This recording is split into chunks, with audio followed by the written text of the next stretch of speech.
बस साबिर पाक का जलाल बहुत मशहूर था। यही शमसुद्दीन तुर्क पानीपती ने सवाल कर दिया, हुजूर फना किसे कहते हैं, बका किसे कहते हैं? हुजूर बोलते तो हैं लेकिन मतलब समझ में नहीं आता। साबिर पाक ने फरमाया वक्त आने पे जवाब दूंगा। जब विसाल का वक्त करीब आया, शमसुद्दीन पानीपती को बुलाया, फरमाया सुनो, जब हमारा विसाल हो जाए, इंतकाल हो जाए, हमें गुस्ल देने की जरूरत नहीं, कफन पहनाने की जरूरत नहीं। कहा हमारे हुजरे का दरवाजा बंद कर देना, सब गैब से हो जाएगा। फरमाया मेरे जनाजे की नमाज भी कोई ना पढ़ाए। कहा हुजूर तब कौन पढ़ाएगा? फरमाया एक घुड़सवार आएगा और वो आकर के नमाज जनाजा पढ़ाएगा। अल्लाह अकबर। शमसुद्दीन तुर्क पानीपती को सारी बातें याद थी। साबिर पाक कलियरी जब इस दुनिया ज़ाहिरी से पर्दा कर गए, हुजरे का दरवाजा बंद कर दिया गया, अंदर से पानी छलकने की आवाज आती रही, अंदर से गुस्ल की आवाज आती रही। थोड़ी देर के बाद जब पानी की आवाज शांत हुई तो दरवाजा खोला, देखा साबिर पाक को गुस्ल दिया हुआ है और आप कफन पहने हुए हैं। ये है साबिर पाक कलियरी। अब उसका इंतजार हो रहा है जो नमाज जनाजा पढ़ाएगा।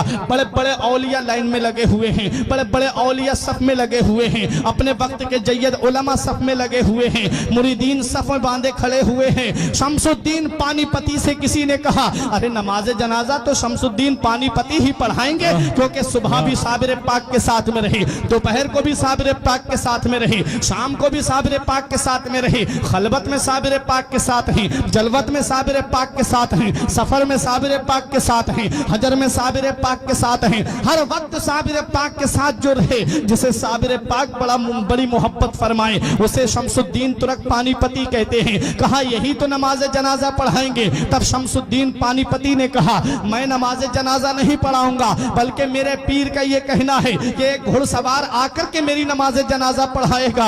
हजरात गिरामी, अब इंतजार हो रहा है उस घुड़सवार का।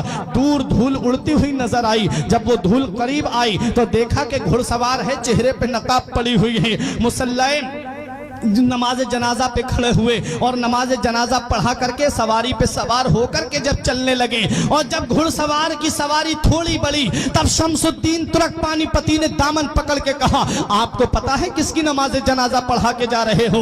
ये वो अल्लाह का वली है जिसकी शान सारी दुनिया में मशहूर है, ये वो अल्लाह का महबूब बंदा है जिसका जलाल सारी दुनिया में मशहूर है। आप जिनकी नमाज जनाजा पढ़ा के जा रहे हो, ये अल्लाह का मुकर्रब बंदा है, ये अल्लाह का नेक बंदा है, ये अल्लाह का वली है। कल मेरे साबिर की तारीख लिखी जाएगी, कल मेरे साबिर की हिस्ट्री लिखी जाएगी, कल मेरे साबिर का इतिहास लिखा जाएगा और दुनिया वाले मुझसे सवाल करेंगे ये शमसुद्दीन पानीपती, सुबह को तुम साबिर पाक के साथ में थे, दोपहर को तुम साबिर पाक के साथ में थे, शाम को तुम साबिर पाक के साथ में थे, सफर में तुम साथ रहे, हजर में तुम साथ रहे, खलबत में तुम साथ रहे, जलवत में तुम साथ रहे, हर वक्त तुम साबिर पाक के साथ में थे। जरा बताओ साबिर पाक की नमाज जनाजा किसने पढ़ाई थी? हुजूर मैं उनको क्या जवाब दूंगा? कल जब तारीख लिखने वाले मुझसे सवाल करेंगे साबिर पाक की नमाज जनाजा पढ़ाने वाले का नाम बताओ, जब इतिहास लिखने वाले मुझसे पूछेंगे साबिर पाक की नमाज जनाजा पढ़ाने वाले का नाम बताओ,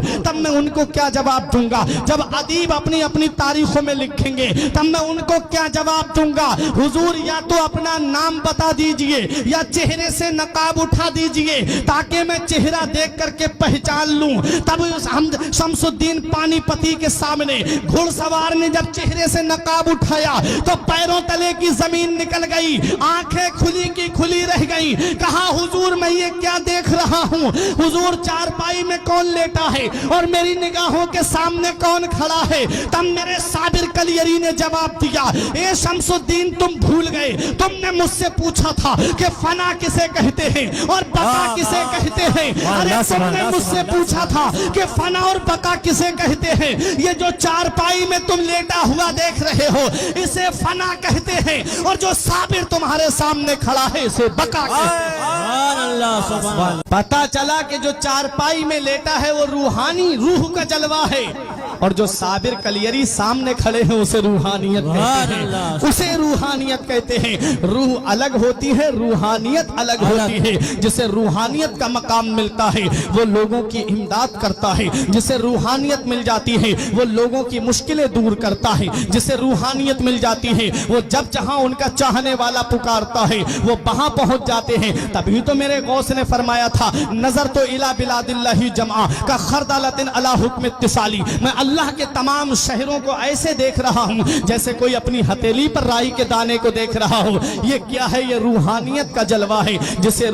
جسے روحانیت مل جاتی ہے اس کا مقام بلند و بالا ہو جاتا ہے، جسے روحانیت ملتی ہے اس کی شان بلند ہو جاتی ہے، جسے روحانیت ملتی ہے اس کی عظمت بلند ہو جاتی ہے، جسے روحانیت ملتی ہے اس کا مقام مقام ثریا سے بھی بلند ہو جاتا ہے۔ کہاں کہاں دیکھو گے روحانیت والوں کو؟ آؤ ذرا بتاؤ مجھے۔ غوث پاک رضی اللہ تعالیٰ عنہ بغداد کی سرزمین پر رہے اور چند جگہ تبلیغ دین جانے کرنے کا ارادہ ہوا، وہاں تک پہنچ گئے۔ اور ذرا سنو، صابر پاک کلیری کو دیکھو، کلیر کی سرزمین پر آپ نے اپنا قیام کیا، نظام الدین اولیاء دہلوی نے دہلی میں قیام کیا، اعلیٰ حضرت نے بریلی شریف میں قیام کیا، پیلی بھیت کے شاہ جی میاں نے پیلی بھیت میں قیام کیا، سید سالار مسعود غازی نے بہرائچ میں قیام کیا، حضور شاہ مدار نے مکن پور میں قیام کیا، غریب نواز نے ہندوستان کی سرزمین اجمیر میں آ کر کے قیام کیا۔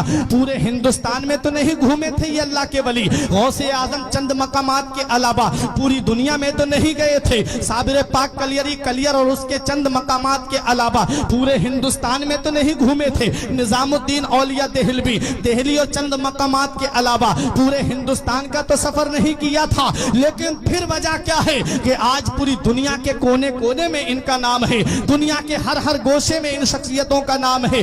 کون سا ایسا کمال کیا؟ اللہ قرآن میں فرماتا ہے جو اچھے کام کرتا ہے، ایمان لاتا ہے، اچھے کام کرتا ہے، اللہ فرماتا ہے اس کی محبت کو ہم عنقریب پوری دنیا میں عام کر دیں گے۔ پتا چلا یہ اللہ والے وہ ہیں، انہوں نے لوگوں کو راضی نہیں کیا بلکہ اللہ اور اس کے رسول کو راضی کیا۔ اور حدیث پاک ہے من کانا للہ کان اللہ لہو، جو اللہ کا ہو جاتا ہے اللہ اس کا ہو جاتا ہے۔ اللہ جس کا ہو جاتا ہے پھر اس کا نام مٹنے نہیں دیتا، پھر اس کا نام اندھیرے میں نہیں رہنے دیتا۔ یہی وجہ ہے کہ غوث اعظم اللہ کے ہو گئے اور اللہ غوث اعظم کا ہو گیا۔ پوری دنیا میں غوث اعظم کا نام ہے۔ غریب نواز نے اپنے اللہ کو راضی کیا، غریب نواز نے اپنے رسول کو راضی کیا، اللہ اور اس کے رسول نے غریب نواز کا نام اندھیرے میں نہیں رہنے دیا۔ پوری دنیا میں آج غریب نواز کا نام موجود ہے۔ اور آگے سنو، صابر پاک کلیری نے کلیر میں رہ کر کے اللہ کی عبادت کر کے اپنے رب کو راضی کر لیا۔ اللہ نے صابر کلیری کا نام مٹنے نہیں دیا، ہر مسلمان کے دل میں صابر کلیری کا نام ڈال دیا۔